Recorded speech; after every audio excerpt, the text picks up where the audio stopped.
Did the thing. I did it, but you know. Christian McCaffrey and the Niners still stinks as a Bears fan. What happened on Sunday night? It's only been like one day. I'm still tired. I still feel like a little hungover from the situation.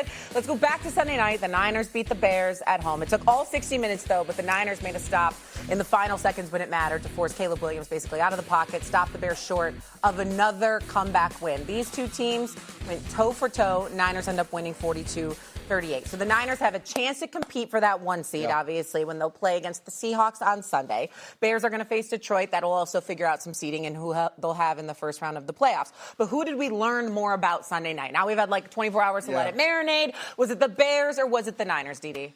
I think we learned more about the Bears, good and bad. I think one of the things that we learned about them good is that they can hang offensively with the 49ers team that was firing on all cylinders, take away that pick six at the beginning. Right. That is a good thing, right? One of the troubling thing, besides the defense, which, you know, we can malign the defense all day, is the problem is that what do you do when that fourth quarter magic starts to run out, right? How do you win a game from beginning to end? They've got 6 wins where they've had these miraculous, Caleb Williams touchdowns and things like that, comebacks at the end. What do you do to sustain yourself for the first 55 minutes of a game where you don't rely on that magic? Because the magic ran out on Sunday, and you got to figure out how to, maintain yourself through those games beyond that. See, I would say we learned more about the 49ers because the Bears, we know, they can win the game in the fourth quarter, but as you mentioned, you can't necessarily count on that. We know who the Bears are as a run defense or as a running offense. We know who they are defensively, not great at stopping you, but really good at taking the ball away from you. So if all that, the Niners, however, what we learned Sunday night, the offense is elite, even in a game where you don't have George Kittle and you lose Trent Williams on the first play. Yeah. You can still operate at the level that Brock Purdy and that offense operated at. We also learned the defense, I don't think the cavalry's coming. Like, it's possible they're talking about maybe getting Fred Warner back in the playoffs, but there's a lot more than that needs to happen to make that a competitive defense. They are not rushing the passer effectively. That is the alarming thing about them in the postseason. So what we learned about the 49ers, I think, Sunday night is if they're going to win games in the postseason, it is going to have to be this kind of shootout. See, I'm going to go with the Bears, and I think when you look at what they were able to do, they went toe-to-toe with an elite offense. The week before, when we watched the 49ers against the Colts, I got the same thing in that game that I got this past one. Brock Purdy is unbelievable. They're going to score a bunch of points. They're going to give up 1,000 points as well. So it's just a matter of he's going to score 1,001 to finish out that game. When I look at the Bears a few weeks ago, they beat the Philadelphia Eagles, and Ben Johnson talked about needing more efficiency out of the passing game. Mm-hmm. And Caleb Williams needed to do a little bit more. I think since then, we've seen that a little bit more. Watching him go toe-to-toe and coming up with play after play, throw after throw in that game, that's what impressed me. Felt like I learned. No matter who they get mashed up in the playoffs, they're going to have a chance. Throughout the entire season, we've said about this Chicago Bears team, yeah, they're good, but they're ahead of schedule. I really don't know if they're going to be impactful once the playoffs come. I think every time we see them in a big moment, whether it's against the Green Bay Packers, now against the San Francisco 49ers, they show up and they surprise us with their play. See, I think that's the reason I'm different from you guys on this is I was already there with the Bears. Like, I going into Sunday night, I thought, yeah, they're legit. They're going to be a tough out in the postseason. They can run the ball. I mean, that's a special run game, right, with those two backs and the way Ben Johnson's designing it, the offensive line play in the middle, all that kind of stuff. I think we know who the Bears are at this point, and I think it's past time to stop doubting them. I think they're going to be a tough team to beat next month. Look, I'm not used to seeing this from the Bears. No. And this season, the offense is further along than the defense. Kyle Shanahan-led teams are always in it, it feels like, at the end of the year. It doesn't matter who's hurt, who's playing quarterback, who they're playing against. It feels like they're always going to be insane. I didn't know what to expect from Caleb Williams and Ben Johnson at the end of the season. Now they clinched the division. They didn't even really have to do much this weekend to do so. Would you be content with a wild card loss? No. You think I got this far to be content with a loss in the postseason? Sure? I'm positive. I don't even remember. When was the last time the Bears won a playoff? You won't just say it was just a great season. We were ahead of schedule. Sure, I'll say that, and I'll be excited about the future because I feel like we finally have the long-term solution at quarterback and at head coach, which we've never had. Still pissed off at this team. 100%. You never know. Injuries play a toll every single season. You never know when you're going to get that back. No, I would be disappointed with the loss in the wild card. So it'll be interesting to see what happens this week. Obviously, who we play is predicated on win or lose against the Lions. Do I want to see the Packers in the first round? Absolutely not. But then again, I'd like to slay the dragon at Soldier Field. I don't know. But to me, I feel like we learned more about what Caleb Williams and Ben Johnson are capable this late in the season. Let's go to a quick take here. Right there. with the San Francisco victory and the Shanahan-Purdy combo right now, at how high a level are they operating, fellas, offensively? Well, they're operating at this moment at an MVP level at the quarterback position and at a coach of the year level at the head coaching position. And you can see the synergy and the chemistry that they have, but also the confidence they have in one another. There's so many passes that Brock Purdy is just throwing on time. Brock Purdy is just throwing to a spot because he believes in what Kyle Shanahan has dialed up each and every play. And then there are also the plays where we see Brock Purdy go above and beyond the X's and O's, utilizing his athleticism, utilizing improvisation, and then hitting the Dougie after he gets into the end zone.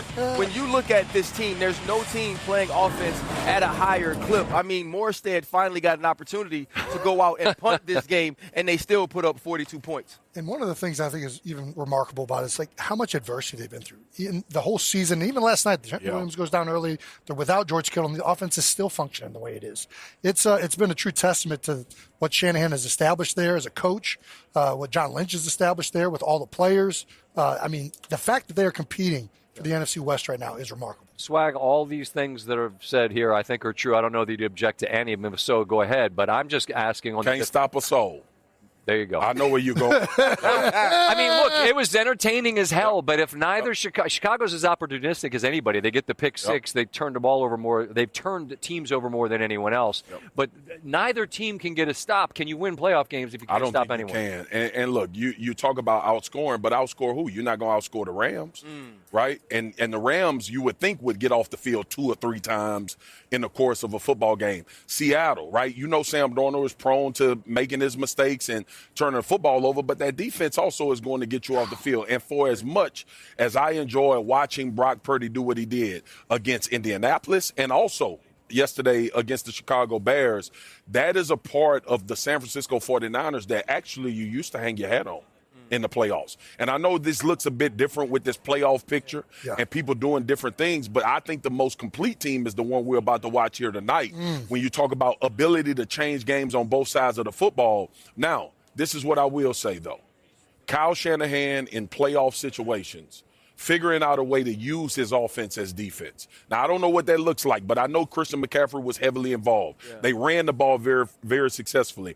And I have to think, JK and RC, is that when they get into this playoffs, they're going to have to limit possessions against the people that they're going to play. And I don't know how much that hinders his offensive game plan and how much he has to think about that going into the game. I just don't think you can change. I think when your offense is producing at this high of a clip, you walk into the stadiums and you do what you do on that side of the football, but you can't expect them to compete the same way they used to when Fred Warner was healthy or when Nick Bosa was available. And so Robert Saleh has been trying to figure out how he can manufacture stops. We watched Phillip Rivers have a phenomenal first half on Monday night against the San Francisco 49ers, and now you see what Caleb is able to do. So what does that say this weekend when you're playing against the Seattle Seahawks, who you know can produce stops on the defensive side of the ball? Can you produce enough yourself? Speaking of Caleb, I find it interesting in this season where 6 different times, man, they have come back from a deficit at the 2-minute warning. Last night was 4 seconds and 2 yards away from being the 7th. Already that's the most ever. But in the loss at Green Bay and in the loss last night, I feel like Williams has shown so much. Oh, my God. He said afterwards, we've shown we're going to fight. We've seen that. Do you almost buy more into them as a result of the loss on what they showed their ceiling is offensively? Offensively is the word. I think offensively they proved everything they needed to last night. I think defensively there's obviously questions with how much they gave up, but Caleb Williams has answered all these questions throughout the season. Yes. He has continually gotten better. He's made much better being the on schedule within the rhythm of the offense player that he's been often criticized. Yeah. And he's still able to be taking advantage of these off schedule plays and making things happen when they need to. And I think the 2-minute drill is a great example of that. He executed fantastically. He made plays when he had to. He scrambled when he needed to. He was on schedule when it was there. And he got them down into an opportunity to win the game. I thought it was a very, very impressive performance from Caleb and the offense. The thing you say about Chicago right now is you have your franchise quarterback and you have the head coach you've been searching for. Clearly. Now it's how do we add the pieces around them to go win a championship because you have a foundation. And also, let's be real. This team is ahead of schedule. No question. Like we didn't think that they would be here in this position this year with Ben Johnson. We all held Ben Johnson in high regard. We knew Caleb Williams had to progress. We thought he would get better. We thought Ben Johnson would be a phenomenal head coach. But thinking that and then seeing an 11-5 football team that's got a chance to go into the playoffs is a different thing. Kudos to Chicago, man. Our first game of the year in September in Chicago, they had a big lead. Yep. It got away. This losing streak at home continues. All of Chicago's wondering, man, what do we got? Yep. Well, you know what you got? A playoff team. And I know we got to go. I saw Caleb after that game in the tunnel, and he told me when I was leaving, it's going to be different because the people in the building are different. In September. He believed it that night. Yep. Against Minnesota. Yes, he did. It's showing. Guess what? He was right. He didn't.